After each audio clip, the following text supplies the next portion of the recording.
जन्म कैदको सजाय पाएका योगराज ढकाल रिगलको कैद मिनाहा सर्वोच्च अदालतद्वारा बदर तत्काल थुनामा पठाउन सर्वोच्चको आदेश। अदालतको आदेशको 2 घण्टा नबित्दै पक्राउ परे रिगल ढकाल। पति हत्याका आरोपीको आम माफी बदर भएपछि सर्वोच्चमै भक्कानिन् भारती। टी20 विश्वकपमा छनौट हुन नेपालले शुक्रबार युएईसँग खेल्ने। विपिन जोशी हमासको नियन्त्रणमा रहेको पुष्टि। कतार मार्फत हमाससँग कुरा गरेर विपिनलाई हमासको नियन्त्रणबाट यथाशीघ्र उद्धार गर्न कांग्रेस महामन्त्री विश्वप्रकाश शर्माको माग। पुराना राजनीतिक दल बेठिक हुन् भन्ने भाष्य तयार गरिएको कांग्रेस सचेतक रमेश लेखकको भनाई। प्रतिनिधि सभाको शून्य समय सांसदको मौन धारणदेखि दुर्गा प्रसाईलाई कारबाहीसम्मको चर्चा। 6 महिनाको समय र करिब 6 करोड खर्चिएर सदनबाट एउटा मात्रै कानून पास। सरकारलाई एमालेको चुनौती। फागुन 1 गते बिदा दिने प्रस्ताव संसदबाट पारित गरेर देखाऊ। विष्णु पौडेललाई वर्षमानको जवाब। जनयुद्ध दिवस मनाउने निर्णय हुँदा तपाईँ उप प्रधानमन्त्री हुनुहुन्थ्यो। भावी प्रधान सेनापतिका रूपमा अघि सारिएका व्यक्तिको जन्ममितिमा केरमेट। नेपालमा उत्पादन नै नहुने सुपारी निर्यात खुलाउन मिनी संसदमा श्रृङ्खलाबद्ध बहस। जनता समाजवादी पार्टीका अध्यक्षको भनाई संघीयता नै खारेज गर्छन् जस्तो पो देखियो। भिजन लुम्बिनी ऊर्जाको आइपिओ खुल्यो। ओमानसँगको हारपछि प्रशिक्षकले के भने आजको भिडियोमा हेर्नुहोस्। शरणार्थी शिविरमा इजरायलको बम वर्षा 200 जनाको मृत्यु। गाँजा शरणार्थी शिविरमा भएको आक्रमणको संयुक्त राष्ट्र संघद्वारा निन्दा। र गाँजाका लागि सहायता सामग्री बोकेका ट्रक अड्किए। यी र यस्तै समाचार सहित देशविदेशका 25 महत्त्वपूर्ण खबर संक्षिप्त रूपमा लिएर आएका छौँ। हाम्रो भिडियो सामग्री अन्तिमसम्म हेर्नुहोला। नमस्कार, इन्सा नेपाल न्युजमा यहाँहरू सम्पूर्णलाई हार्दिक स्वागत छ। म सुजन पौडेल। सदाका दिन जस्तै आज पनि हामी देश दुनियाँको ताजा अनि महत्त्वपूर्ण खबर अपडेट सहित तपाईँ उपस्थित भएका छौँ। तपाईँले हाम्रो न्युज बुलेटिन कहाँबाट हेर्दै हुनुहुन्छ कृपया आफ्नो गाउँ ठाउँको नाम तलको कमेन्ट बक्समा लेखिदिनु होला। प्रस्तुत गरेको सामग्री मन परेको छ भने कृपया हाम्रो भिडियो सामग्रीमा एउटा लाइक अवश्य गरिदिनु होला। आजको समाचार सुरुवात गरौँ। अदालतको ऐतिहासिक फैसला। रिगलको कैद मिना बदर तत्काल थुनामा पठाउन सर्वोच्चको आदेश सम्बन्धी प्रसङ्गबाट।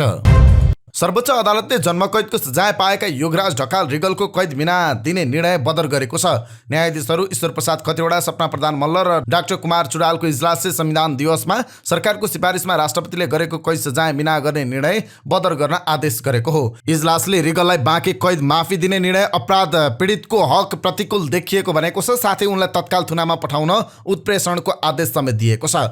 आफ्ना पति चेतन मानन्दरको जघन्य हत्या गर्नेलाई कैद मिनाको सिफारिस गर्ने मन्त्री परिषद र मन्त्री परिषदको सिफारिस अनुसार कार्यान्वयन गर्ने राष्ट्रपतिको निर्णय खारिजीको माग गर्दै भारती मानन्दरले सर्वोच्च अदालतमा रिट दिएकी थिइन्। रिटमाथिको सुनवाई गर्दै अदालतले बिहिबार कैद सजाय मिनाको निर्णय बदर हुने आदेश सुनाएको हो। सरकारको निर्णय विरुद्ध चेतनकी श्रीमती भारती 17 असोजदेखि अनसन बसेकी थिइन्। दशैंका बेला स्थगित अनसन उनले फेरि सुरु गरेकी थिइन् भने 13 कार्तिकमा अनसन स्थलमै उनी बेहोस समेत भएकी थिइन्। नेपालगञ्ज बजारमा खुँडा प्रहार गरेर 28 असार 2072 मा चेतन मानन्दरको हत्या गरेको अभियोग रिगलमाथि थियो। उनलाई जिल्ला अदालत बाँकेका तत्कालीन न्यायाधीश विष्णु सुवेदीको इजलासले 2076 वैशाखमा दोषी ठहर गर्दै सर्वस्व सहित जन्मकैदको सजाय सुनाएको थियो। घटनामा संलग्न अन्य 10 जनालाई संलग्नताको प्रकृति हेरेर 3 वर्षदेखि 10 वर्षसम्म कैद सजाय तोकिएको थियो। तर संविधान दिवसको अवसरमा सरकारको सिफारिसमा राष्ट्रपतिले कैद मिना गरेपछि रिगल जिल्ला कारागार दाङबाट छुटेका थिए। रिगल कांग्रेसका स्थानीय नेता समेत हुन्। रिगलको कैद माफीका लागि कांग्रेस नेताहरूको जोडबल थियो। सर्वोच्च अदालतले कैद मिना दिने सरकारको निर्णय बदर गरेको केही घण्टामै प्रहरीले योगराज ढकाल रिगललाई पक्राउ गरेको छ। जिल्ला प्रहरी कार्यालय बाँकेको टोलले रिगललाई पक्राउ गरेको प्रहरी प्रधान कार्यालय उच्च स्रोतले जानकारी दिएको छ। सर्वोच्च अदालतले बिहिबार ढकालको बाँकी कैद माफी गर्ने निर्णय बदर गर्दै तत्काल पक्राउ गरेर थुनामा राख्न आदेश दिएको थियो। अदालतले उनलाई बाँकी रहेको 11 वर्ष 11 महिना 11 दिन थुनामा राख्न आदेश दिएको थियो। आदेश लगतै खोजी थालेको प्रहरीले रिगललाई पक्राउ गरेको हो। टी20 विश्वकपमा छनौट हुन नेपालले युएईसँग खेल्नुपर्ने भएको छ। समूह चरणको अन्तिम खेलमा ओमानसँग 5 रनले पराजित भएपछि नेपालको भेट शुक्रबार युएईसँग हुने भएको हो। समूह विजेता बन्ने लक्ष्यसहित बिहिबार मैदान उत्रिएको नेपालले ओमानले दिएको 146 रनको लक्ष्य भेट्टाउन सकेन। उता मुलपानीमा भएको समूह बीको खेलमा भने युएईले हङकङलाई 22 रनले हरायो। जितसँगै युएई समूह विजेता बनेकाले शुक्रबार नेपालसँग फाइनलका लागि खेल्ने निश्चित भएको छ। 177 रनको लक्ष्य पछ्याएको हङकङ 8 विकेट गुमाएर 154 रनमा समेटियो। एसिया छनौट फाइनल खेल्नु अघि त्रिकोणात्मक सिरिजको लिग चरणको दुवै खेलमा नेपालले युएईलाई हराएको थियो। तर फाइनलमा नेपाललाई हराएर युएईले उपाधि जितेको थियो। शुक्रबार 11 बजे हुने खेलमा नेपाललाई त्यो हारको बदला लिएर विश्वकपमा स्थान बनाउने मौका छ। इजरायल र प्यालेस्टाइनी विद्रोही समूह हमास बीच युद्ध सुरु भए यता बेपत्ता रहेका कञ्चनपुरका बिपिन जोशी हमासको नियन्त्रणमा रहेको पुष्टि भएको छ। इजरायल सरकारले बिपिन हमासको नियन्त्रणमा रहेको पुष्टि गरेको छ। बिपिन गत भदौको अन्तिम साता 11 महिनाका लागि लन एन्ड अन कार्यक्रम अन्तर्गत कृषि अनुसन्धान तथा कामका सिलसिलामा उनी इजरायल पुगेका थिए। इजरायली प्रधानमन्त्रीको कार्यालयले हमासको बन्दकमा जोशीसहित 122 विदेशी नागरिक रहेको बताएको छ। तीमध्ये सबैभन्दा बढी थाइल्यान्डका 24 जना छन्। बन्दक बनाइएका मध्ये हालसम्म हमासले 5 जनालाई रिहा गरेको छ। हमासले गत अक्टोबर 20 मा 2 अमेरिकी नागरिक र 23 अक्टोबरमा 2 जना इजरायली वृद्धलाई मुक्त गरेको थियो। त्यस्तै 29 अक्टोबरमा 1 इजरायली सेना पनि मुक्त भएका छन्। प्रतिनिधि सभा सदस्य एवं नेपाली कांग्रेसका महामन्त्री विश्वप्रकाश शर्माले हमासको नियन्त्रणमा रहेका नेपाली विद्यार्थी बिपिन जोशीको उद्धारका लागि पहल कदमी लिन सरकारसँग आग्रह गर्नुभएको छ। नेपाली विद्यार्थी बिपिन जोशी हमासको नियन्त्रणमा रहेको पुष्टि भइसकेकाले उनलाई उद्धार गर्न सरकारले यथाशीघ्र पहल कदमी गर्नुपर्ने उहाँले बताउनु भएको छ। नेपाली विद्यार्थी बिपिन जोशी हमासको नियन्त्रणमा रहेको पुष्टि भएको छ। कतार सरकार मार्फत कुरा गरेर उनलाई उद्धार गर्न सकिने सम्भावना औलाउनु भएको छ। यो प्रक्रियामा गम्भीर पहल कदमी गर्न प्रधानमन्त्री र परराष्ट्र मन्त्रीको गम्भीर ध्यानकर्षण गराउँदछु प्रतिनिधि सभा बैठकमा बोल्दै महामन्त्री शर्माले भन्नुभयो। यसअघि उहाँले काकडभित्ता नाका खुलाउन सरकारको ध्यानकर्षण गराउनु भएको छ। 3 देशसँग निकटमा रहेको एकमात्र सीमा नाकामा अवरोध हुँदा समस्या आएको बताउँदै उहाँले खुलाउन पहल गर्नुपर्नेतर्फ सरकारको ध्यानकर्षण गराउनु भएको छ। नेपाली कांग्रेसका प्रमुख सचेतक रमेश लेखकले पुराना राजनीतिक दल बेठिक हुन् भन्ने भाष्य तयार गरिएको बताउनु भएको छ। बिहिबार प्रतिनिधि सभाको बैठकलाई नेपाली कांग्रेसको तर्फबाट सम्बोधन गर्दै उहाँले यस्तो बताउनु भएको हो। यो व्यवस्था र संविधान ल्याउने राजनीतिक दल बेठिक हुन् भन्ने किसिमले प्रायोजित रूपमा आक्रमण भइरहेको उहाँले बताउनु भयो। उहाँले यो संविधान र व्यवस्था असफल भए मुलुक खतरामा जाने दाबी गर्नुभयो। साथै उहाँले संविधान सफल बनाउन सबै राजनीतिक दल एक ठाउँमा उभिनुपर्ने बताउनु भयो। संविधानलाई सफल बनाउनका लागि लोकतान्त्रिक मूल्य र मान्यताको परिधिमा बसेर सहमति सहकार्यको विकास गर्नुपर्ने उहाँले बताउनुभयो। राजनीतिक दल संविधानको सुरक्षा र व्यवस्थाको सुरक्षाका लागि एक ठाउँमा उभिन जरुरी रहेको उहाँको जिकिर थियो। यो संविधान असफल गर्ने छुट हामीसँग छैन। यदि यो संविधान असफल भयो भने मुलुक अत्यन्त अनिष्टकारी खतरामा अप्ठ्यारोमा पुग्न सक्छ लेखकले भन्नुभयो। किनभने यो संविधान मुलुकमा धेरै ठूला राजनीतिक सङ्घर्ष, क्रान्ति, बलिदान र 70 वर्ष लामो योगदानबाट प्राप्त भएको हो। यो संविधान पनि असफल हुने स्थिति आयो भने यसले मुलुकलाई राम्रो नगर्ने उहाँको तर्क थियो। यो व्यवस्था खराब हो, यो संविधान नै खराब हो, यो व्यवस्था र संविधान ल्याउने राजनीतिक दल बेठिक हुन्, पुराना राजनीतिक दल बेठिक हुन्, यी अब काम लाग्दैनन्, केही काम गर्न सक्दैनन् भन्ने प्रायोजित ढङ्गले जुन भाष्य तयार गर्ने प्रयत्न भइरहेको छ यो देशका लागि खतरा छ लेखकको भनाइ थियो। प्रमुख सचेतक लेखकले प्रायोजित षड्यन्त्रलाई चिर्न सबै दल एक ठाउँमा उभिनु पर्नेमा जोड दिनुभयो। प्रतिनिधि सभा सदस्य बिजुला रायमाझीले दुग्ध किसानको करिब 7 अर्ब रुपियाँ रकम भुक्तानी नभएको भन्दै तत्काल भुक्तानी गर्न सरकारसँग माग गर्नुभएको छ। बिहिबार प्रतिनिधि सभा बैठकको शून्य समयमा बोल्दै प्रतिनिधि सभा सदस्य रायमाझीले दुग्ध किसानले सरकारी निकाय र निजी डेरीहरूबाट करिब 7 अर्ब रुपियाँ नपाएको भन्दै तत्काल भुक्तानी गर्न सरकारसँग माग गर्नुभएको छ। त्यस्तै उहाँले उखु किसानको बक्यौता रकम पनि भुक्तानी गर्न सरकारसँग आग्रह गर्नुभएको छ। त्यस्तै प्रतिनिधि सभा सदस्य विद्या भट्टराईले सडक दुर्घटना निरन्तर बढिरहेको भन्दै सडक दुर्घटना नियन्त्रणका लागि नियमनकारी निकाय आवश्यक रहेकाले सडक सुरक्षा परिषद निर्माण गर्न माग गर्नुभएको छ। त्यस्तै प्रतिनिधि सभा सदस्य विनिता कुमारी सिंहले आरती शाहको न्यायको निम्ति सरकारको ध्यानकर्षण गराउनु भएको छ। प्रतिनिधि सभा सदस्य बिना लामाले तिहारमा चिनी आवश्यक पर्ने भएकाले जनतालाई सुपथ मूल्यमा चिनी उपलब्ध गराउन सरकारसँग माग गर्नुभयो। त्यस्तै प्रतिनिधि सभा सदस्य शोभा ग्यावालीले मेडिकल व्यवसायी दुर्गा प्रसाईले केपी ओलीको कम्बोडियामा लगानी भएको भ्रम छरिरहेको भन्दै प्रसाईलाई कारबाही गर्न माग गर्नुभयो। उहाँले भन्नुभयो मुलुकमा जातिको नाममा, धर्मको नाममा वा अन्य अराजक गतिविधि गरी यो व्यवस्थालाई कमजोर गर्ने काममा ज्यान फालेर अराजक तत्त्व लागिरहेका छन्। यतिखेर दुर्गा प्रसाई जस्ता अराजक भिडले प्रमुख प्रतिपक्ष दलका नेता पूर्व प्रधानमन्त्री केपी शर्मा ओलीको कम्बोडियामा टेलिकममा लगानी छ भन्दै भ्रम छर्ने काम गरिरहेका छन्। सुशासन र विकासमा सबैभन्दा योग्य साबित नेता केपी ओलीमाथिको प्रहार भनेको नेपाल र नेपाली जनतामाथिको प्रहार हो। यस्तो गलत भ्रम सिर्जना गर्ने अराजक तत्त्वलाई सरकारले कारबाहीको दायरामा ल्याउनका लागि सम्माननीय सभामुख मार्फत सरकारको ध्यानकर्षण गराउन चाहन्छु। प्रतिनिधि सभा सदस्य सरिता भुसालले नेपालको घिउको अन्तर्राष्ट्रिय बजारमा माग भइरहेको भन्दै घिउलाई अन्तर्राष्ट्रियकरण गर्न सरकारको ध्यानकर्षण गराउनु भयो। प्रतिनिधि सभा सदस्य शान्ति चौधरीले बस र प्लेन भाडा बढेको भन्दै समयमै नियन्त्रण गर्न माग गर्नुभयो। प्रतिनिधि सभा सदस्य सुमना श्रेष्ठले मुक्त कमैया अहिले पनि भूमि र आवासविहीन भइरहेको भन्दै समस्या समाधान गर्न सरकारको ध्यानकर्षण गराउनु भएको छ। प्रतिनिधि सभा सदस्य सुशीला थिङले आरती शाहको न्यायको निम्ति माइतीकर मण्डलामा अनसनरत व्यक्तिहरूलाई प्रहरले दमन गरेको भन्दै यस घटनाप्रति छानबिन गर्न समिति गठनको माग गर्नुभयो। प्रतिनिधि सभा सदस्य सूर्यप्रसाद ढकालले 2047 सालपछि राज्यको माथिल्लो तहमा पुगेका सबैको सम्पत्ति छानबिन गर्न माग गर्नुभयो। प्रतिनिधि सभा बैठकको शून्य समयमा प्रतिनिधि सभा सदस्य सञ्जय कुमार गौतमले 1 मिनेट उभिएर मौन धारण गर्नुभयो। उहाँले आफूलाई उपलब्ध भएको समयमा विरोध स्वरूप केही नबोली 1 मिनेट मात्र उभिएर बस्नु भएको हो। त्यसैगरी अन्य सांसदहरूले समेत शून्य समयमा बोल्दै आफ्नो निर्वाचन क्षेत्र र जिल्लामा भइरहेको विकास निर्माणका कामहरूको सम्बन्धमा सरकारको ध्यान आकर्षण गराएका छन्। राष्ट्रिय स्वतन्त्र पार्टीका सभापति रवि लामिछानेले संसदको काम ज्यादै कमजोर र अप्रभावकारी भएको बताउनु भएको छ।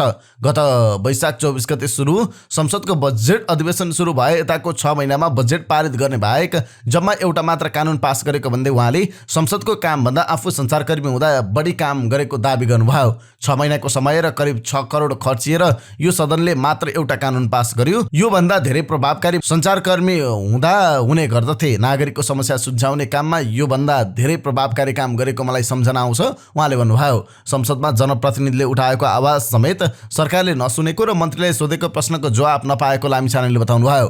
ध्यान आकर्षणका लागि हामीले पठाएको विषय मन्त्रीले टिप्छन् कि टिप्दैनन् तर जवाब दिएका छैनन्। बरु सदनमा आरोप प्रत्यारोप छेडखानी चल्ने भन्दै सांसद लामिछानेले भन्नुभयो। शीर्ष भनिएका नेताको भाषणमा कुण्ठा चल्छ, मिथ्याको विवरण चल्छ, आत्मप्रशंसा र विपक्षीको निन्दाको लम्बेतान सिलसिला मात्र चल्दैन। शीर्ष भनिने ठानिने नेताको लडमा संसद बन्दक हुन्छ। उहाँले संसद नागरिकको आवाज मुखरित गर्ने थलो बन्न नसकेको बताउनुभयो। नेताहरूले देशको संविधानको र व्यवस्थाको धेरै चिन्ता गरेको भन्दै लामिछानेले उनीहरूकै कारण व्यवस्था खतरामा परेको आरोप लगाउनुभयो। यो व्यवस्था यो संविधान अरू कसैको कारण खतरामा छ कि तपाईँ हाम्रै चरित्र र व्यवहारका कारण खतरामा छ उहाँले प्रश्न गर्नुभयो। हामीले व्यवस्था जोगाउन प्राथमिकता दिएको भए यो चिन्ता गर्नुपर्ने थिएन। हामी यो व्यवस्था प्रणाली जोगाइरहेका छौँ कि आफ्ना मान्छे जोगाइरहेका छौँ। सभापति लामिछानेले सत्ता स्वार्थका लागि मिल्न सक्ने दलहरू शान्ति प्रक्रिया टुङ्गाउने र पीडितलाई न्याय दिने विषयमा मिल्न नसकेको आरोप लगाउनुभयो। आफ्नो सत्ता स्वार्थका लागि मिल्न सक्ने पीडितलाई न्याय दिने शान्ति प्रक्रियामा कसले रोक्यो? हामी नयाँ दलले उहाँले प्रश्न गर्नुभयो। अन्तर्राष्ट्रिय मानवाधिकारका सिद्धान्त अनुसार यसलाई टुङ्ग्याउन कसले रोकेको छ भने यहाँहरूकै नियतले उहाँले संसदमा कडा रूपमा भन्नुभयो। प्रधानमन्त्री पुष्पकमल दाहाल प्रचण्डले फागुन 1 लाई हिंसा दिवस भन्नु एमाले अध्यक्ष केपी शर्मा ओलीको कुतर्क भएको टिप्पणी गर्नुभएको छ। उहाँले विगतमा ओली सहितको निर्णयमा जनयुद्ध दिवस मनाइएको दाबी गर्दै जनयुद्धकै कारण देशमा शान्ति सम्झौता र गणतन्त्र आएको बताउनुभयो। उहाँले भन्नुभयो, शान्ति सम्झौता महत्त्वपूर्ण हो भने जनयुद्ध सुरु भएको दिन पनि महत्त्वपूर्ण हो। त्यसैले फागुन 1 गतेलाई दिवसको रूपमा मनाउने गरिएको हो। उहाँले विगतमा पनि ओलीले जनयुद्ध दिवस मनाउने निर्णयमा हस्ताक्षर गरे पनि उक्त दिन विभिन्न बहाना गरेर आफू नआई न्यु खोज्ने काम गरेको बताउनुभयो। प्रचण्डले जटिल परिस्थितिमा पनि प्रधानमन्त्रीको हैसियतमा भारत, अमेरिका र चीन भ्रमण सन्तुलित ढङ्गले सम्पन्न गर्न सकेकोमा आफूलाई गर्व रहेको समेत बताउनुभयो। संयुक्त राष्ट्र सङ्घका महासचिव एन्टोनियो गुटेरेसको नेपाल भ्रमण पूर्ण रूपमा सफल भएको उहाँको दाबी थियो। प्रचण्डले देशमा अहिले अस्थिरता निम्त्याउनका लागि अनावश्यक चलखेल गर्न खोजिएको भन्दै त्यस्ता शक्तिलाई नजिकबाट निहालिरहेको बताउनु भएको छ। निरङ्कुश सामन्ती राज संस्थाले केही पनि नदिएको भन्दै उहाँले भन्नुभयो, नेपालमा निरङ्कुश सामन्ती राजतन्त्रले के दियो भन्ने कुरा नेपाली जनतालाई राम्रोसँग थाहा छ। नेपाली जनताले उदारतापूर्वक पूर्व राजालाई सम्मानपूर्वक क्रियाकलाप गर्न छुट दिए। अहिले चुरीफुरी गरेको राम्रो हुँदैन। नेकपा एमालेका उपाध्यक्ष विष्णु पौडेलले माओवादी सशस्त्र युद्ध सुरु भएको दिन सार्वजनिक बिदा दिने निर्णय सरकारले फिर्ता लिनुपर्ने बताउनु भएको छ।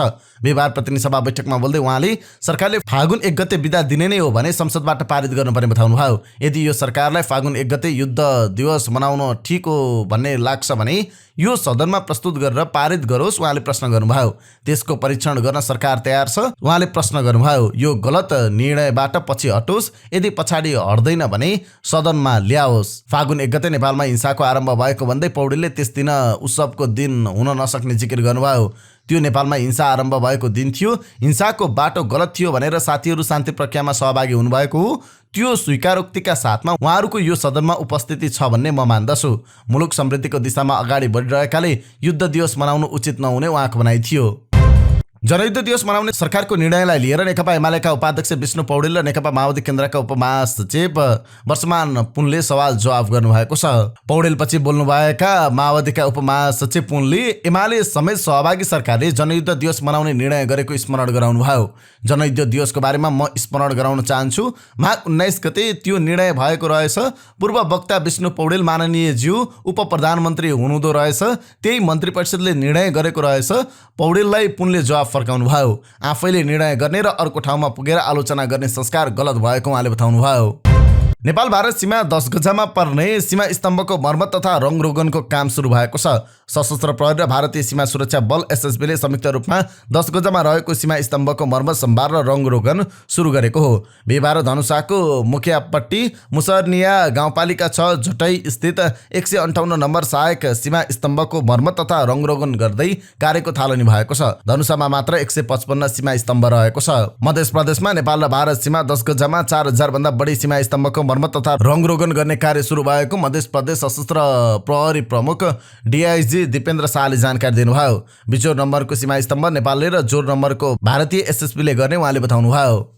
नेपाली सेनाको जङ्गी अड्डाले भावी प्रधान सेनापतिका रूपमा अघि सार्न खोजेका उपरथी ताराध्वज पाण्डेको मार्क रजिस्टरमै केरमेट गरेको फेला पारेको छ। परीक्षा नियन्त्रण कार्यालयको ढड्डामै केरमेट गरेको पाण्डेको जन्ममिति झण्डै 2 वर्ष घटाएको फेला परेको छ।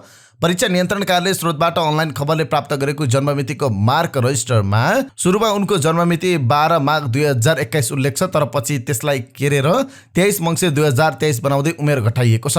उनको जन्ममिति सच्याइएको बेहोरा मार्क रजिस्टरको माथिल्लो भागमा पनि उल्लेख छ। पाण्डेले तनहुँको चन्द्रवती माध्यमिक विद्यालयबाट 2038 सालमा प्रवेशिका परीक्षा दिएका थिए। प्रवेशिका परीक्षा दिँदा उनको जन्ममिति 12 माघ 2021 उल्लेख थियो, तर त्यो जन्ममितिलाई उनले 4 वर्षपछि 25 चैत 2042 मा सच्याएर जन्ममिति घटाएको परीक्षा नियन्त्रण कार्यालयको विवरणमा देखिन्छ। जबकि जन्ममितिमा कैफियत भए प्रवेशिका परीक्षा दिएको 6 महिनाभित्र सच्याउनु पर्ने प्रावधान उमेर, नाम र जात सच्याउने नियमहरू 2017 मा थियो। परीक्षा नियन्त्रण बोर्डका अध्यक्ष महासम शर्माले भन्नुभयो, नियमावली अनुसार जन्ममिति सच्याउनलाई 6 महिनाभित्र दरखास्त दिनुपर्ने व्यवस्था थियो। 2080 सालमा भएको तेस्रो संशोधनपछि अहिले बल्ल यसलाई बढाएर 5 वर्ष पुर्याइएको छ। यो प्रावधान पनि 2080 सालपछि परीक्षा दिएका विद्यार्थीको हकमा लागू हुने हो। बोर्ड अध्यक्ष शर्माले थप भन्नुभयो, जन्ममिति लगायतको विवरण सच्याउन पनि प्रमुख जिल्ला अधिकारीले दरखास्त दिएर त्यहाँबाट प्रमाण हेरेर पठाएपछि मात्र विवरण सच्याउने व्यवस्था छ। अनलाइन खबरमा प्रकाशित समाचार अनुसार त्रिभुवन विश्वविद्यालयको रजिस्ट्रेसन कार्डमा पनि उपरथी पाण्डेको जन्ममिति 12 माघ 2021 उल्लेख रहेको देखिन्छ। 22 साउन 2076 मा परीक्षा नियन्त्रण कार्यालय बल्कुले दिएको रजिस्ट्रेसन कार्डको सक्कल प्रतिको प्रतिलिपिमा उनको जन्ममिति 12 माघ 2021 रहेको उल्लेख छ। यद्यपि पाण्डेले 26 वैशाख 2043 मा आफ्नो चारित्रिक प्रमाणपत्रमा ठेगाना फरक पर्न गएको भन्दै नागरिकता अनुसार स्थायी ठेगाना सच्याइदिन भन्दै निवेदन दिएको देखिन्छ। त्यसबेला चारित्रिक प्रमाणपत्र साथै अफिसको रेकर्ड नागरिकताको प्रमाणपत्र अनुसार मिलाइदिने भन्दै तोक आदेश भएको देखिन्छ। परीक्षा नियन्त्रण कार्यालयमा रहेको प्रवेशिका परीक्षा सम्बन्धी विवरणमा उनको ठेगाना सतीशरा 1 तनहुँ उल्लेख छ। 83 85 2 बी सिम्बोल नम्बर भएका पाण्डेले द्वितीय श्रेणीमा प्रवेशिका परीक्षा उत्तीर्ण गरेको देखिन्छ। त्यसअनुसार पाण्डेको जन्ममिति 12 माघ 2021 कायम हुँदा उनले 1 वर्ष 9 महिना अघि 12 माघ 2078 मै अवकाश पाउनुपर्ने थियो, किनकि उपरथीको अवकाशको उमेर 57 वर्ष छ। सैनिक अधिकृतहरूका अनुसार 1.5 वर्ष यो अवकाश दिने कुरा पनि सेफ ल्यान्डिङ गराउने विषय मात्र हो। 2043 सालमा भर्ना हुने समस्या हुने भएपछि उपरथी पाण्डेले त्यसबेलै जन्ममिति कृत्य गरेर जागिर खाएको हुन सक्ने अधिकृतहरूको आशंका छ। त्यसमाथि अनुसन्धान गर्न भन्दै प्रधान सेनापतिको कार्यालय, संसदको राज्य व्यवस्था तथा सुशासन समिति, रक्षा र प्रधानमन्त्री तथा मन्त्री परिषदको कार्यालयमा समेत उजुरी परेको छ। उजुरीमा उपरथी पाण्डेले जन्ममिति कृत्य गरेर जागिर खाएको भन्दै नागरिकता र शैक्षिक प्रमाणपत्रमा भएको फरक जन्ममितिको छानबिन गर्न माग गरिएको छ। राष्ट्रिय प्रजातन्त्र पार्टीका सांसद बुद्धिमान तामाङले संविधान तलमाथि हुँदैमा आकाश खस्ने धरती फाट्ने रूपमा नसोच्न आग्रह गर्नुभयो। संसदमा संविधान तलमाथि भयो भने आकाशै खस्ने धरती नै फाट्ने जस्तो गरी प्रस्तुति भएको उल्लेख गर्दै उहाँले, मलाई लाग्छ संविधान मूल कानुन हो, यो साध्य होइन, साधन हो, यो गतिशील छ। राष्ट्रियता, राष्ट्रिय अखण्डता, सार्वभौम सत्ता, स्वाधीनता, मानवाधिकार र प्रेस स्वतन्त्रता बाहेक संशोधन हुन सक्ने भनिएको उल्लेख गर्दै उहाँले थप भन्नुभयो, त्यसकारण संविधान तलमाथि भयो भने आकाशै खस्ने धरती फाट्ने जस्तो सोच्न मिल्दैन कि जस्तो लाग्छ। 7 महिना चलेको संघीय संसदको अधिवेशन कमजोर हुन पुगेको उहाँले बताउनुभयो। एउटा विधेयक मात्र पास हुनु विडम्बनापूर्ण रहेको उहाँले बताउनुभयो। बुधबार संसदको उद्योग, वाणिज्य, श्रम तथा उपभोक्ता हित समितिमा सुपारीको उत्पादन र निर्यातका विषयमा 3.5 घण्टा छलफलपछि सभापति अब्दुल खानले निर्णय सुनाउन सुरु गर्नुभयो। निर्णयको मस्यौदाका सुरुका बुदाहरूमा नेपालमा सुपारी खेतीको प्रबन्धनका विषयहरू थिए। तिनमा सुपारी किसानलाई अनुदान, सुविधा, यान्त्रिक उपकरण, बिउ, मलखाद लगायत सहयोग गरेर उत्पादन वृद्धि गराउन सरकारलाई निर्देशन दिने भन्ने विषय समावेश थिए। तर मस्यौदाको 6 नम्बर बुदामा नेपाली किसानबाट उत्पादित अप्रशोधित सुपारी पनि निकासी गर्न पाउने गरी व्यवस्था मिलाउने बुदा मुद्दा समावेश थियो। जबकि नेपालमा उत्पादित सुपारीले आन्तरिक माग नै नधान्ने कारणले उद्योगहरूले कच्चा पदार्थका रूपमा विदेशबाट सुपारी आयात समेत गरिरहेका छन्। त्यति मात्र होइन, समितिले नेपालमा उत्पादित भएको सुपारी सहितको कृषि उपजको उत्पत्तिको प्रमाणपत्र जारी गर्ने, ल्याब परीक्षण गर्ने र अन्तर्राष्ट्रिय बजारमा नेपाली उत्पादन बिक्री वितरण गर्न सक्ने अवस्था बनाउन कृषि मन्त्रालय र उद्योग वाणिज्य आपूर्ति मन्त्रालयलाई निर्देशन दिने र नेपालमा उत्पादित सुपारी निर्यात सम्बन्धमा बनेको कार्यविधि 2068 समयानुकूल परिमार्जन गर्न निर्देशन दिने निर्णय समेत गरिएको घोषणा उहाँले गर्नुभयो। निर्णयको 6 नम्बर बुँदामा आफ्नो आपत्ति रहेको माओवादी केन्द्रका सांसद महेन्द्र बहादुर साईले बताउनुभयो। तर सभापति खानले यस विषयमा लगभग सहमति भएको भन्दै बैठक सक्न खोज्नुभयो। त्यसपछि सांसद साईले ध्यानकर्षण जनाउँदै भन्नुभयो, सभापतिज्यू, राष्ट्रिय सभाको सुशासन समितिले डिएनए टेस्ट गरेर नेपाली प्रमाणित भएको सुपारी मात्रै निर्यात गर्न अनुमति दिने निर्देशन दिएको छ। त्यसमा बाजिने गरी हामीले किन विवादास्पद निर्णय गर्ने?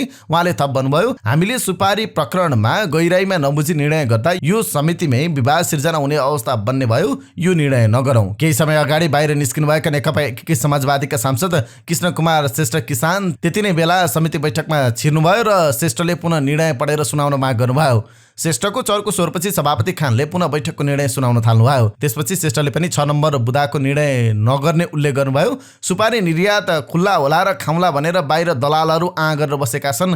दलाल र तस्करको अर्बको दलालीमा यो सिङ्गो समितिले किन निर्देशन दिने? हामीलाई कसैले मोहरा बनाउँदैछ? उहाँले भन्नुभयो। बिहान 11:30 बजेदेखि पौने 3 बजेसम्म छलफल गरेर निर्णय सुनाउने बेला सांसद श्रेष्ठ र साईले अवरोध गरेपछि समितिमा पुनः भाँडभैलो भएको थियो। समितिका सभापति अब्दुल खान र कांग्रेसका सांसदहरूले जसरी पनि सुपारी निर्यात खोल्न निर्देशन दिनुपर्छ भन्ने पक्षमा बहस गरिरहेका थिए। माओवादीका सांसद साई, एकीकृत समाजवादीका श्रेष्ठ, एमालेका मनबहादुर गुरुङ र एलबी सावा लिम्बू सुपारी निर्यात बारे समितिले निर्णय गर्न नहुने पक्षमा थिए। त्यसो त नेपालमा कति सुपारी उत्पादन र खपत हुन्छ भन्ने तथ्याङ्क सरकारसँग छैन।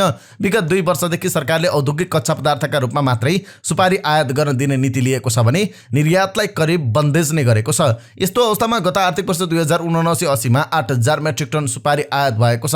त्यस्तै नेपालमा करिब 5,000 देखि 7,000 मेट्रिक टन सुपारी उत्पादन हुने गरेको छ। कोभिडका कारण विदेशबाट सुपारी आयात रोकिँदा नेपालमा 5,000 देखि 7,000 मेट्रिक टन सुपारी विदेशभित्र उत्पादन गरेको देखिएको थियो। यस हिसाबले औद्योगिक र घरायसी प्रयोजनका लागि नेपालमा अधिकतम 14,000 देखि 15,000 मेट्रिक टन सुपारी खपत हुने देखिन्छ, जबकि आन्तरिक उत्पादन अधिकतम 7,000 मेट्रिक टन मात्रै छ। देशको उत्पादनले आन्तरिक माग नै नधान्ने अवस्थामा निर्यातको बहस नै अनावश्यक रहेको अधिकारीहरूको तर्क छ।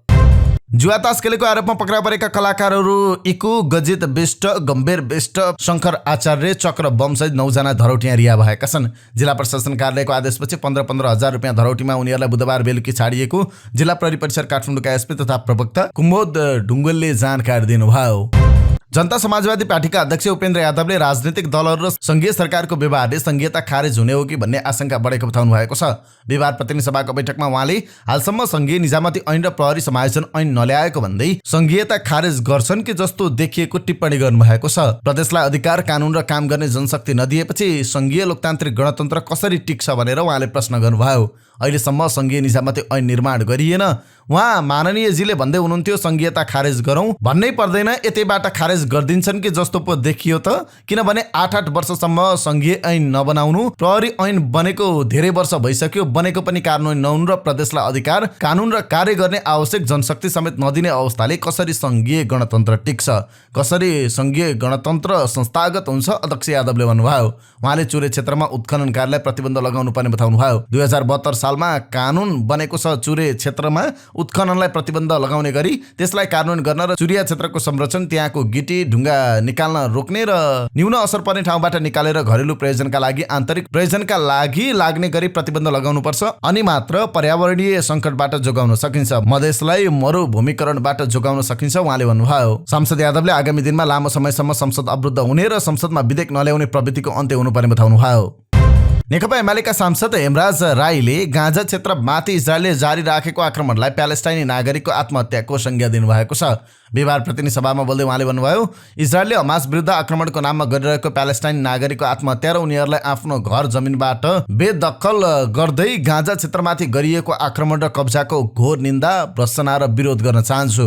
सांसद राईले युद्ध रोक्न संयुक्त राष्ट्रसङ्घबाट भएको पहललाई सहयोग गर्न नेपालको संसदबाट समेत प्रस्ताव पारित गर्नुपर्ने धारणा व्यक्त गर्नुभयो। सरकारले संसदको चालु अधिवेशन अन्त्य गर्ने निर्णय गरेको छ। मन्त्री परिषद बैठकले संसद अधिवेशन अन्त्य गर्न राष्ट्रपति समक्ष सिफारिस गरेको छ। संसदको अन्त्य र आह्वान सरकारको सिफारिसमा राष्ट्रपतिले गर्ने व्यवस्था छ। बुधबार साँझ डोटीको जोरायलमा ट्र्याक्टर दुर्घटना हुँदा एकजनाको मृत्यु भएको छ। भीमदत्त राजमार्गमा पर्ने जोरायल गाउँपालिका 1 घोरडीमा सुपप्र 010002 त 6723 नम्बरको ट्र्याक्टर दुर्घटना हुँदा एकजना युवकको ज्यान गएको हो। मृत्यु हुनेमा डोटीकै गौरीगङ्गा नगरपालिका 7 का 18 वर्षीय शालिन राणा रहेको जिल्ला प्रहरी कार्यालय डोटीका सूचना अधिकारी निशान्त श्रीवास्तवले जानकारी दिनुभयो। नेपालले स्वास्थ्य प्रणाली शुद्धिकरणका लागि विश्व ब्याङ्कबाट झन्डै 14 अर्ब रुपियाँ सहायता लिएको छ।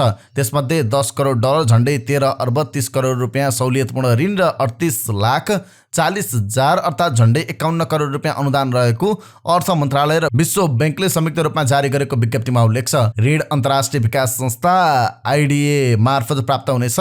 अनुदान स्वास्थ्य आपतकालीन पूर्व तयारी तथा प्रतिकार्य कोषबाट प्राप्त हुने विश्व ब्याङ्कले जनाएको छ। दुवै सहायतामा बिहिबार विद्युतीय हस्ताक्षर भएको र यो नेपालमा विश्व ब्याङ्कद्वारा वित्तीय लगानी गरिरहेको पहिलो विद्युतीय हस्ताक्षरित आयोजना भएको समेत विश्व ब्याङ्कले जनाएको छ। सर्वसाधारणका लागि बिहिबारदेखि भिजन लुम्बिनी ऊर्जा कम्पनीको प्राथमिक सेयर आइपिओमा आवेदन खुलेको छ। कम्पनीले आयोजना प्रभावित क्षेत्रका स्थानीय बासिन्दाले नकिनेको सेयर समेत थप गरी कुल 20,75,285 किता सेयर सर्वसाधारणलाई खुल्ला गरेको छ। अङ्कित मूल्य 100 का दरले कम्पनीको आइपिओ खुलेको कार्तिक 20 गतेसम्म आइपिओमा आवेदन दिन सकिनेछ। नेपाली राष्ट्रिय टिमका प्रशिक्षक मोन्टी देसाईले ओमान विरुद्धको खेलमा ब्याट्सम्यानको एप्रोच सही नभएको टिप्पणी गर्नुभएको छ। खेलपछि बोल्दै प्रशिक्षक देसाईले 146 रनको लक्ष्य चेज गर्न सकिने लक्ष्य भएको बताउँदै योजना अनुसार ब्याट्सम्यानहरूको एप्रोच सही नहुँदा हार बेहोर्नु परेको टिप्पणी गर्नुभएको छ। उहाँले खेलाडीप्रति विश्वास गर्नुपर्ने बताउँदै धैर्यता देखाउँदै अब सेमिफाइनलमा फोकस गर्नुपर्नेमा जोड दिनुभयो। विवेक यादवको 39 रनको पारीको प्रशंसा गर्दै देसाईले पूर्ण रूपमा क्रिकेट खेल्ने देश निर्माणको अभियानमा विवेक नयाँ खेलाडी जोडिएको बताउनुभयो।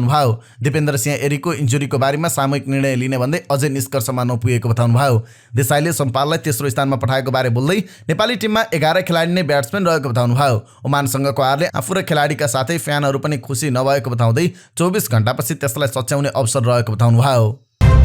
नेपाल इन्फ्रास्ट्रक्चर ब्याङ्क नेफ्राले चालु आर्थिक वर्षको पहिलो त्रैमासमा 41 करोड 38 लाख रुपियाँ खुद नाफा आर्जन गरेको छ। गत वर्षको सोही अवधिमा ब्याङ्कले 37 करोड 86 लाख रुपियाँ नाफा गरेको थियो। त्यसअनुसार नेफ्राले 9.30% नाफा बढाएको वित्तीय प्रतिवेदनले देखाएको छ। ब्याङ्कले सार्वजनिक गरेको प्रतिवेदन अनुसार ब्याङ्कको चुक्ता पुँजी 21 अर्ब 60 करोड रुपियाँ छ। बिहिबार सुन र चाँदीको मूल्य बढेको छ। नेपाल सुनचाँदी व्यवसाय महासङ्घका अनुसार सुनको मूल्य तोलामा 700 रुपियाँले बढेको छ भने चाँदीको मूल्य तोलामा 20 रुपियाँले वृद्धि भएको छ। बिहिबार छापावाला सुनको प्रति तोला मूल्य 1,15,700, तेजाबी सुनको मूल्य 1,15,150 र चाँदीको मूल्य 1,405 रुपियाँ तोकिएको थियो। अब के अन्तर्राष्ट्रिय प्रसङ्ग संक्षिप्त रूपमा। इजरायलले गाजापट्टिको एक शरणार्थी शिविरमा गरेको हवाई आक्रमणमा कम्तीमा 200 जनाको मृत्यु भएको छ। जबालिया शरणार्थी शिविरमा इजरायलले पटक पटक खसालेको बमका कारण 120 जना भन्दा बढी भग्नावशेषमा पुरिएर बेपत्ता भएका छन्। 777 जना घाइते भएका छन्। संयुक्त राष्ट्रसङ्घका महासचिव एन्टोनियो गुटेरेसले शिविरमा पटक पटक आक्रमण गरेर निहत्याको ज्यान लिएको आरोप लगाउनु भएको छ। इजरायलले उक्त शिविरमा हमासका एक कमान्डरलाई लक्षित गरेर आक्रमण गरेको दाबी गरेको छ। साथै आफ्नो आक्रमणमा हमासका एक वरिष्ठ कमान्डर अहमद अल सार मारिएको दाबी समेत इजरायलको छ। यसैबीच संयुक्त राष्ट्रसङ्घीय एजेन्सी युनिसेफले बालबालिका माथिको आक्रमण बन्द गर्न इजरायललाई आग्रह गरेको छ। जबालिया शरणार्थी शिविरमा भएको आक्रमणमा समेत ठूलो संख्यामा बालबालिका मारिएको अन्तर्राष्ट्रिय सञ्चार माध्यमले जनाएका छन्। इजरायलले जारी राखेको आक्रमणमा इजरायलमा 3500 बढी बालबालिका सहित झन्डै 9000 मानिसको मृत्यु भइसकेको छ। बलिउड अभिनेता शाहरुख खानले बिहिबार 58औं जन्मदिन मनाए। हरेक वर्ष जस्तै यस वर्ष पनि उनले भारतको मुम्बई स्थित आफ्नो निवास मन्नत बाहिर भेला भएका सयौं फ्यानलाई अभिवादन गरे। आफ्ना प्रिय सुपरस्टारलाई जन्मदिनको शुभकामना दिन फ्यान रातिदेखि नै मन्नत बाहिर भेला भएका थिए। फ्यानले आतिशबाजी, हुटिङ र कोलाहल गरेर खुसी व्यक्त गरेका थिए। शाहरुखले पनि मन्नतको रेलिङमा चढेर फ्यानलाई धन्यवाद दिएका थिए। शाहरुखको एक झलक हेर्न उर्लिएको भिड नियन्त्रण बाहिर गएपछि प्रहरले लाठीचार्ज गर्नु परेको थियो। राति 12 बजेपछि शाहरुख खान कालो T-shirt, cap, cargo jeans र कालो चस्मा लगाएर मन्नतको रेलिङमा देखा परेका थिए। उनले फ्लाइङ किस र थम्स अप गर्दै फ्यानलाई धन्यवाद दिएका थिए। शाहरुखलाई देखेर भिडले उनको जन्मदिनको गीत गाएर चर्को स्वरमा हल्ला गरेका थिए। शाहरुख आउनु अघि नै उनलाई एक झलक पाउनका लागि ब्यारिकेडको लाइन अगाडि आएका फ्यानलाई फेरि धकेल्दै मन्नत बाहिर तैनात प्रहरले लाठीचार्ज गरी भिडलाई नियन्त्रणमा लिएको थियो। गएको वर्ष यता खोकीको विषालु औषधि खाएर विश्वभर सयौं बालबालिकाको मृत्यु भयो। इन्डोनेसियामा मात्रै 200 भन्दा धेरै बालबालिकाको ज्यान गयो। यो मामिलामा पूर्वी जावाको केद्री जिल्ला अदालतका न्यायाधीशले एक घरेलु कम्पनीका मालिकलाई जेल सजाय सुनाएका छन्। अफ्री फर्माका प्रमुख कार्यकारी अधिकृत प्रसियत हाराहप र अन्य 3 शीर्ष अधिकारीलाई औषधि जस्तो संवेदनशील वस्तुमा लापरवाही गरेको भन्दै 2 वर्षको जेल सजाय सुनाएको हो। त्यस्तै सबैलाई जनै 1 अर्ब इन्डोनेसियन रुपियाँ अर्थात् $63,029 जरिवाना तिर्न पनि आदेश दिएको छ। अफ्री फर्माले विषाक्त तत्त्वहरू अत्याधिक मात्रामा भएको खोकीको औषधि बनाएको मामिलामा मुद्दा खेपिरहेको थियो। आरोपीहरूले भने आफूमाथि लगाइएको लापरवाहीको आरोपको खण्डन गरेका थिए। यो फैसलाको विरुद्धमा अपिल दिने योजनामा कम्पनी रहेको छ। सरकारी वकिलहरूले सिओलाई 7 देखि 9 वर्ष र अन्य 3 जनालाई 100 वर्षको जेल सजायको माग गरेका थिए। सन् 2021 को अक्टोबरदेखि सन् 2022 को फेब्रुअरीको बेचमा कम्पनीले 2 ब्याचमा प्रोप्लिन ग्लाइकोल किनेको थियो। त्यसलाई कम्पनीले खोकीको औषधि बनाउन प्रयोग गरेको थियो। यो ब्याचको औषधिमा 96 देखि 99% सम्म इथाइलिन ग्लाइकोल भेटिएको थियो। प्रोप्लिन ग्लाइकोल विषालु हुन्न। यसलाई औषधि, सौन्दर्य सामग्री र खानेकुरामा व्यापक प्रयोग गरिन्छ, तर इथाइलिन ग्लाइकोल भने विषालु हो। यसलाई रङ, कलम र ब्रेक फ्लुइड्स बनाउन प्रयोग गरिन्छ। कम्पनीले औषधि बनाउने बेलामा यी सामग्रीको गुणस्तर परीक्षण नै गरेन। आपूर्तिकर्ताले पठाएको गुणस्तर सुरक्षा प्रमाणीकरणकै भर परेर औषधि बनाएको थियो। करिब 3 हप्तादेखि इन्धन, खाना र पानी र चिकित्सा आपूर्तिबाट वञ्चित भएका 23 लाख प्यालेस्टाइनीका लागि सहायता सामग्री पठाइएका ट्रकहरू इजिप्टमा रोकिएका छन्। गाजापट्टीमा प्रवेश गर्नका लागि राहत सहायता बोकेका 100 ट्रकहरू इजिप्टको राफा क्रसिङमा अड्किएका हुन्। गाजा प्रवेश गर्ने सामग्री सहितका ट्रकहरूको संख्या बढेको भए पनि ट्रक गाजा प्रवेशका लागि कुदिरहेको बताइएको छ। दैनिक आवश्यक पर्ने 100 ट्रक सामानको मात्रा अझै कम रहेको बताइएको छ। इजरायल हमास द्वन्द्व सुरु भएको 2 हप्तापछि अक्टोबर 21 मा रफा हुँदै मानवीय सहायता बोकेका करिब 250 ट्रक प्यालेस्टाइनी क्षेत्रमा प्रवेश गरेका थिए। अल्जेरिया, कुवेत, इराक, टर्की र संयुक्त अरब Emirates, Bahrain, Tunisia, France, Denmark, Italy, Belgium, Venezuela लगायत संयुक्त राष्ट्रसङ्घका एजेन्सीहरू लगायत धेरै देशहरूले राहत सामग्री बोकेका विमानहरू पठाइसकेका छन्। यिनै समाचार सामग्री सहित हामी समाचारको अन्त्यमा आइपुगेका छौँ। प्रस्तुत गरेको समाचार सामग्रीमा तपाईँको केही टिका टिप्पणी भए तलको कमेन्ट बक्समा लेखिदिनु होला। दैनिक रूपमा सत्य अनि तथ्य खबर अपडेटका लागि हाम्रो यस युट्युब च्यानललाई सब्स्क्राइब गर्न नबिर्सिनु होला। हाम्रो बिहानी न्युज बुलेटिन हरेक दिन बिहान 5:30 बजे हाम्रो यस युट्युब च्यानलमा हेर्न सक्नुहुन्छ। जाँदै प्रस्तुत गरेको सामग्री मन परेको छ भने कृपया हाम्रो भिडियो सामग्रीमा एउटा लाइक अवश्य गरिदिनु होला। तपाईँको बाँकी पल सुखद रहोस्।